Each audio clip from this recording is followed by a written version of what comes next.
Bonjour à toi cher spectateur, L'échange des princesses de Marc Duguin, c'est typiquement le genre de film qui est passé inaperçu cette semaine. Je vous dis pas vraiment pourquoi, parce qu'en fait ça semble évident.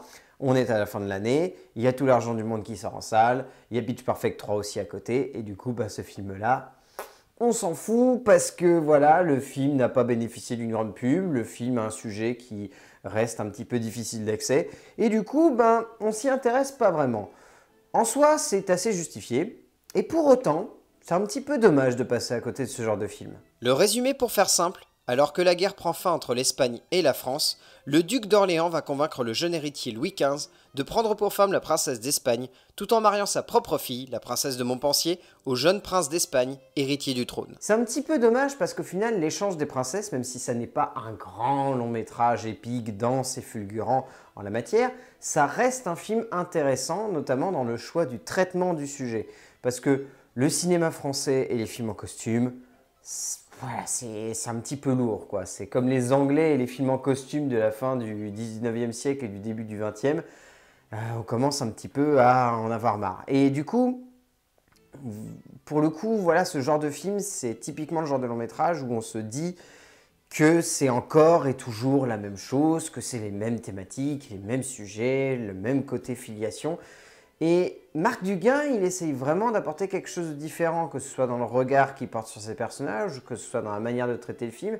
Et du coup, ça fait que L'échange des princesses, même si ça reste très classique en la matière, ça, c'est ce petit quelque chose en fait qui permet au film de vivre autrement que simplement par le biais de l'espèce de miroir du film de costume à la française. Parce qu'au fond, les films en costume en France, c'est presque une institution, qui commence à avoir un sacré bagage, et à même, on peut le dire, lasser les cinéphiles et les cinéastes, car manquant cruellement d'inventivité, ou même simplement de profondeur.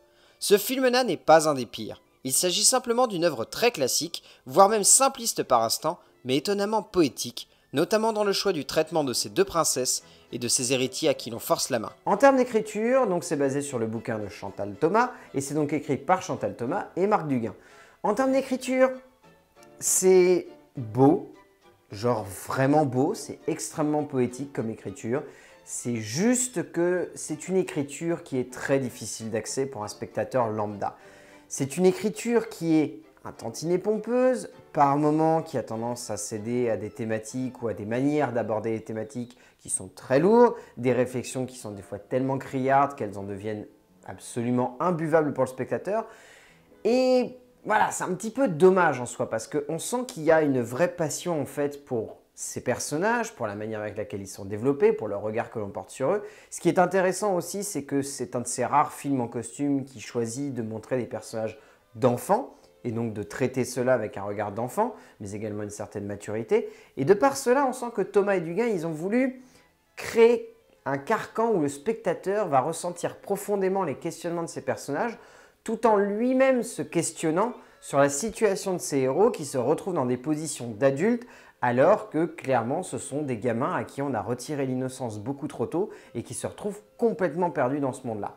On ne peut pas vraiment dire que le scénario soit accessible pour autant. La composition de son histoire, le choix de limiter le plus possible les dialogues et de ne pas trop appuyer un ensemble dramatique qui peut sonner comme un tantinet grossier, peut rejeter le spectateur qui cherchera à découvrir ce genre de métrage. Néanmoins, les différents personnages et l'intensité du récit, mêlés à une forme de sympathie profonde pour chacun de ses protagonistes, pourtant parfois extrêmement tête à claque, donnent lieu à un sentiment très particulier et assez juste. En termes de mise en scène, Marc Duguin, il épouse ce que je développais. Cette idée de porter un regard d'enfant sur des situations d'adultes. Constamment, du début à la fin du film, on va nous montrer une espèce de malaise. Un malaise qui est omnipotent sur le cadre et qui est omniprésent dans la mise en scène. Cette sensation que ces personnages n'ont pas leur place dans ce monde.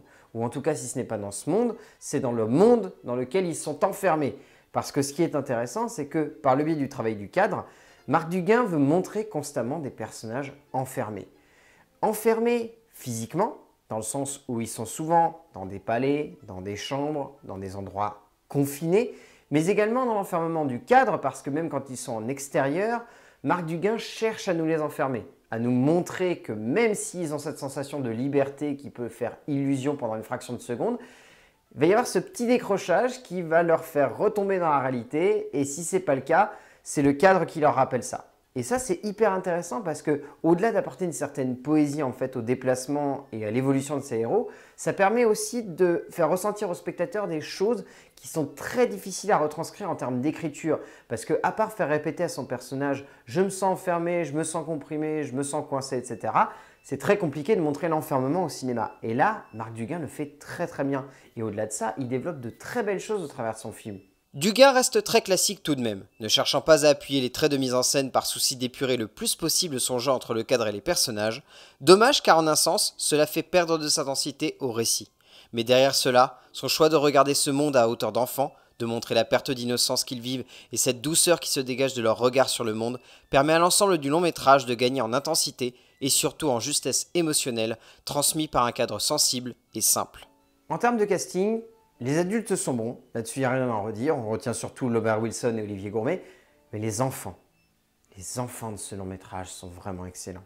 Que ce soit Anna Maria Vartolomei, que ce soit Julianne Le Pourreau, que ce soit Casey Motet-Klein ou que ce soit Igor Van Dessel, les 4 gamins sont à tomber. Ils sont vraiment hallucinants de perfection. Ils livrent des interprétations où ils se sentent totalement investis par les personnages. Manque de peau, vu que c'est des gamins, il y a des moments où ça sonne un petit peu à côté de la plaque. Il ne faut pas se voiler la face. Ça reste des enfants et du coup leur jeu est encore un petit peu en train de tâtonner.